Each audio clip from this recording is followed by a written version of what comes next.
अपने पास से एक तिलिस्मन बाहर निकालते हुए वहां से भागने की कोशिश करता है, जो देखते ही लिन फैंग उसके ऊपर अटैक करता है, पर तब तक वह ओल्ड मैन वहां से टेलीपोर्ट हो जाता है। अब मिस यांग लिन फैंग के पास आते हुए उसे बताती है कि उसके यांग फैमिली के सभी एल्डर्स के पास एस्केप तिलिस्मन है, जिसका यूज करते हुए सभी एल्डर्स किसी प्रॉब्लम में फंसने के दौरान उसका यूज करते हुए वहां से भाग सकते हैं। और इन सभी तिलिस्मन को उनकी एंसेस्टर ने स्पेशल बनाया है, जिस वजह से कोई भी यांग फैमिली के भागते हुए एंसेस्टर को पकड़ नहीं सकता है। लिन फैंग बोलता है, टाइम रहते ही मुझे उसे मार देना चाहिए था। खैर जाने दो, अगली बार वह मेरे हाथों से नहीं बचेगा। और अब वह साउटियान के तीनों डिवाइन स्वॉर्ड को अपने पास बुलाता है। तभी डिवाइन ड्रैगन स्वॉर्ड आगे आते हुए बोलता है, मास्टर फाइनली आप हमें बचाने के लिए यहाँ पर आ ही गए। वह ओल्ड मैन सच में पागल था। उसने हम सभी के ऊपर एक फॉर्मेशन सेट किया है, जिस फॉर्मेशन की वजह से हमारी वेपन स्पिरिट धीरे धीरे डिस्ट्रॉय हो रही है। और जैसे ही हमारी वेपन स्पिरिट डिस्ट्रॉय हो जाती, वह old man in divine swords के ऊपर कंट्रोल पा लेता। तभी लिन फैंग उन तीनों के ऊपर सेट किए गए फॉर्मेशन को डिस्ट्रॉय कर देता है, जो देखकर वह तीनों स्वॉर्ड काफी ज्यादा खुश होते हैं। अब लिन फैंग साउटियान से बोलता है, साउटियान वापस से इन तीनों स्वॉर्ड्स को अपने कंट्रोल में लो। यह सुनते ही साउटियान उन तीनों स्वॉर्ड्स के साथ दोबारा से वहां पर कॉन्ट्रैक्ट साइन करने लगता है। तभी यून भागते हुए लिन फैंग के पास आती है और अब वह बोलती है कि लिन फैंग सच में बहुत ही ज्यादा पावरफुल है। उसने यहाँ पर यांग फैमिली के फॉरबिडन टेक्निक को भी डिस्ट्रॉय कर दिया। साफ शब्दों में कहा जाए तो लिन फैंग की पावर एक अर्थ इमॉर्टल के बराबर है। दूसरी ओर हमें उस लड़की को दिखाया जाता है जो कि उस पर्सन की डेड बॉडी के पास बैठी हुई होती है। अब उसे देखते ही लिन फैंग यांग फैमिली के मेंबर्स की ओर देखते हुए बोलता है, तो आखिर अब इस लड़की का क्या करना है। तभी साउटियान लिन फैंग के पास आते हुए बोलता है, मास्टर यह लड़की एक इवल पर्सन है। यह मुझे टॉर्चर होते हुए देखकर बहुत ही ज्यादा खुश हो रही थी, तो प्लीज आप इससे मुझे डील करने दीजिए। तभी वह लड़की उठकर वहां पर खड़ी होती है और अब वह जोर जोर से हंसते हुए बोलने लगती है, तुम लोगों को नहीं पता कि तुमने यहाँ पर कितनी बड़ी गलती की है और अब तुम्हारी वजह से यहाँ पर पूरी की पूरी यांग फैमिली डिस्ट्रॉय होने वाली है। यह बोलते हुए वह अपनी पावर को रिलीज करते हुए गुस्से में लिन फैंग के ऊपर अटैक कर देती है।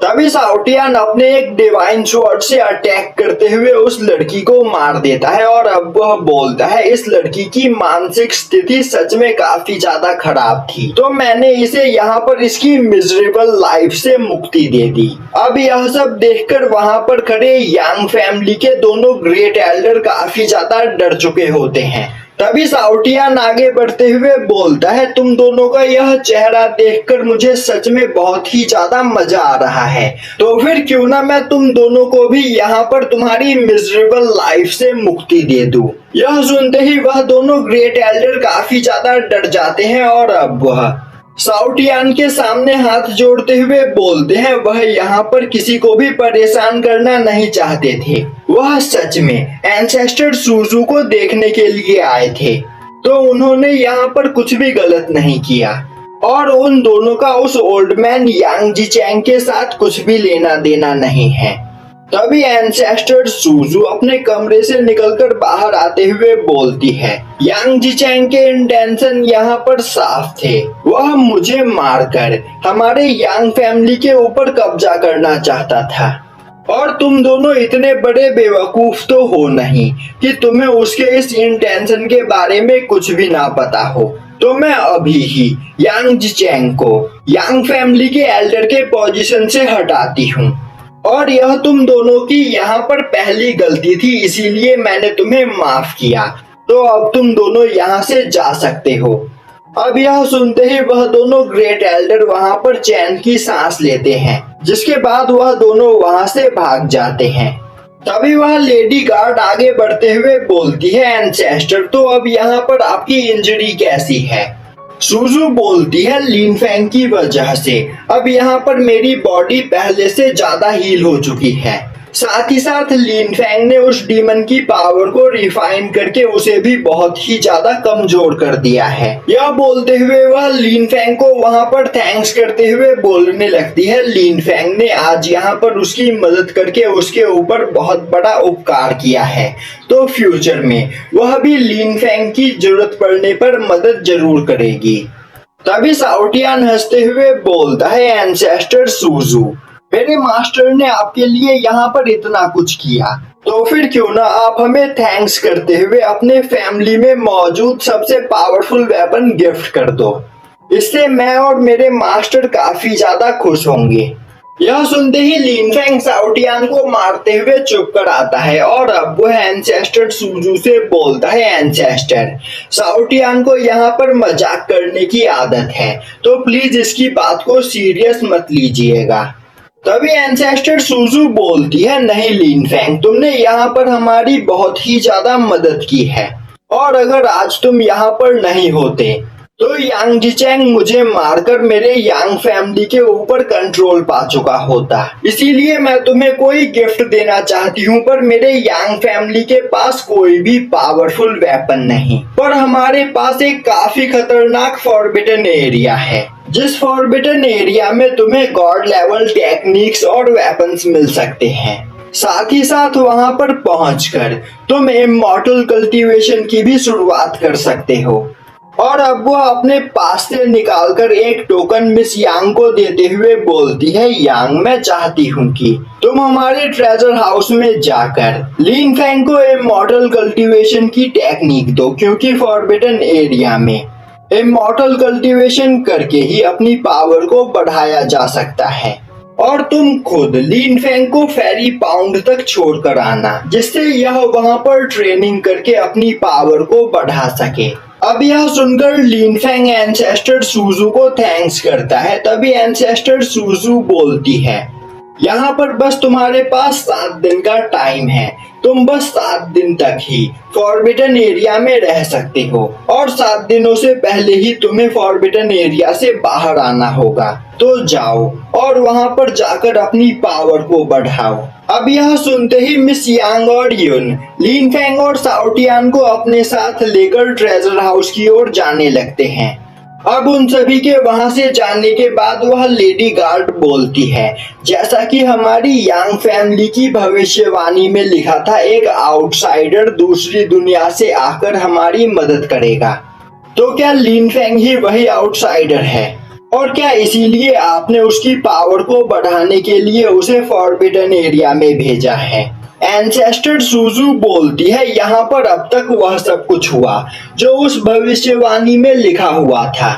लिन फैंग यहाँ पर आउटसाइड वर्ल्ड से आया और उसने हमारी मदद की, पर अब तक यह साबित नहीं हुआ है कि लिन फैंग ही वही इमॉर्टल है जो हमें इस जगह से आजाद कराएगा। वैसे भी यांग फैमिली का फॉरबिडन एरिया बहुत ही ज्यादा खतरनाक है और कोई भी नॉर्मल इंसान वहां पर मौजूद इमॉर्टल एनर्जी को एब्जॉर्ब नहीं कर सकता है। और तो और उस जगह पर वेपन्स और टेक्निक्स ढूंढना और भी ज्यादा मुश्किल काम है। मैंने उस जगह पर अपनी यंग एज में 3 साल तक ट्रेनिंग की थी, पर इसके बाद भी वह बस 3rd लेवल इमॉर्टल टेक्निक्स ही वहां पर सीख पाई थी।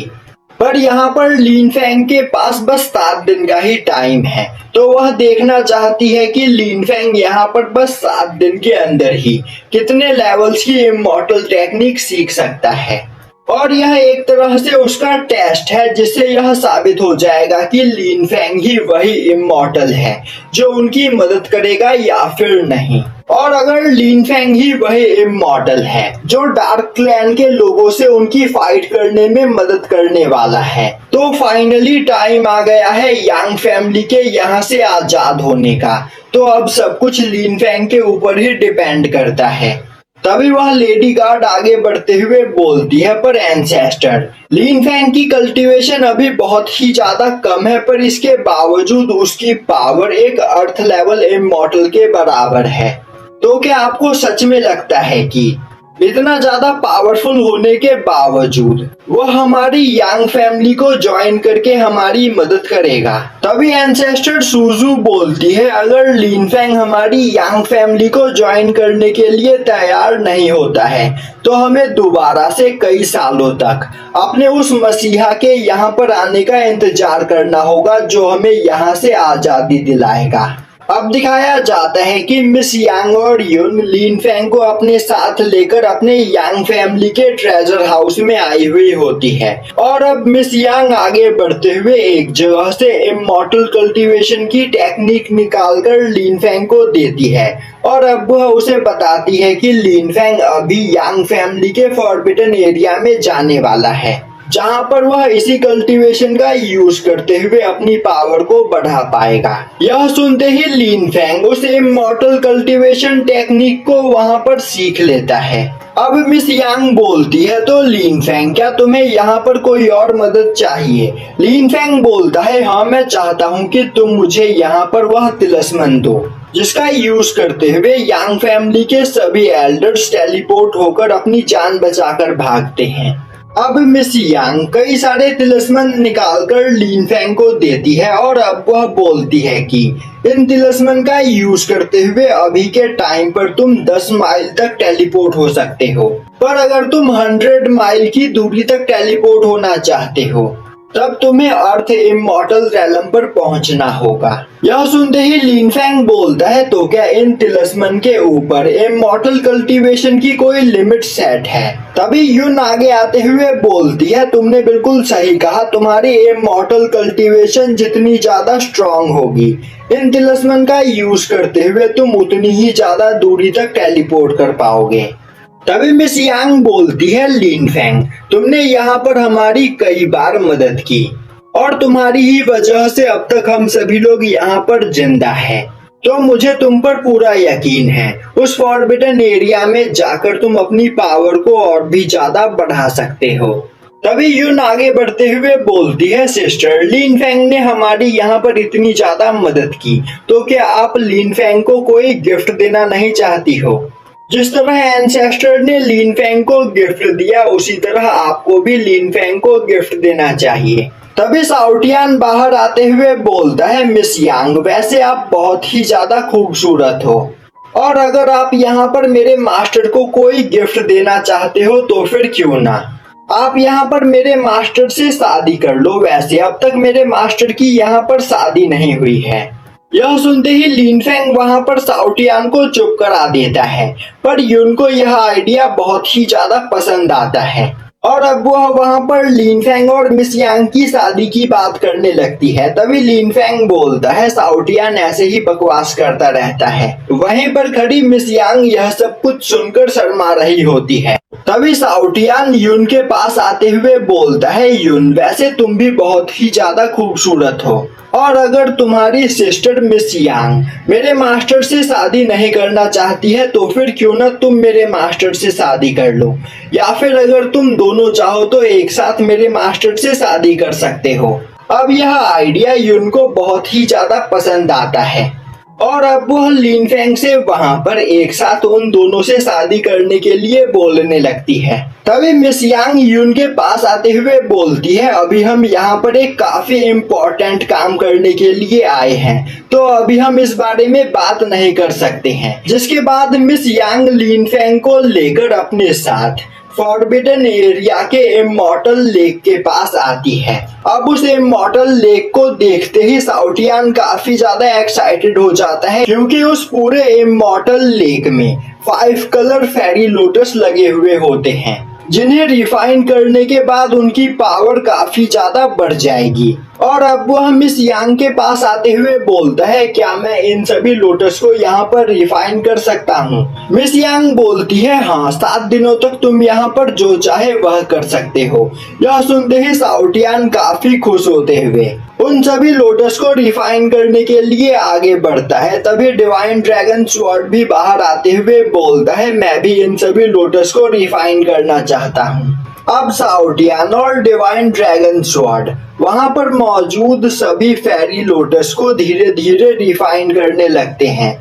वहीं पर खड़ा लिन फैंग मिस यांग के साथ यह सब कुछ देख रहा होता है तभी मिस यांग लिन फेंग को बताती है कि इस फॉरबिडन एरिया में उनके एंशिएंट सीक्रेट रैलम की पावर है और स्पिरिचुअल डोमेन में 5 कलर फेरी लोटस को बहुत ही ज्यादा रेयर माना जाता है।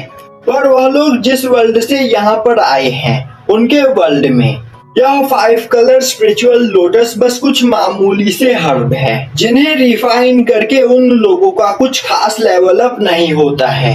तभी यून लिन फेंग के पास आते हुए बोलती है, लिन फेंग मैं तुम्हें एक सीक्रेट बताना चाहती हूँ। इस लेक के अंदर हमारे रियल वर्ल्ड का एक मॉन्स्टर भी रहता है जो कि बहुत ही ज्यादा पावरफुल और खतरनाक है। तो लिन फेंग को उस मॉन्स्टर से वहां पर बचकर रहना होगा। लिन फेंग बोलता है मैं इस बात का ख्याल रखूंगा और यहीं पर यह एपिसोड खत्म हो जाता है।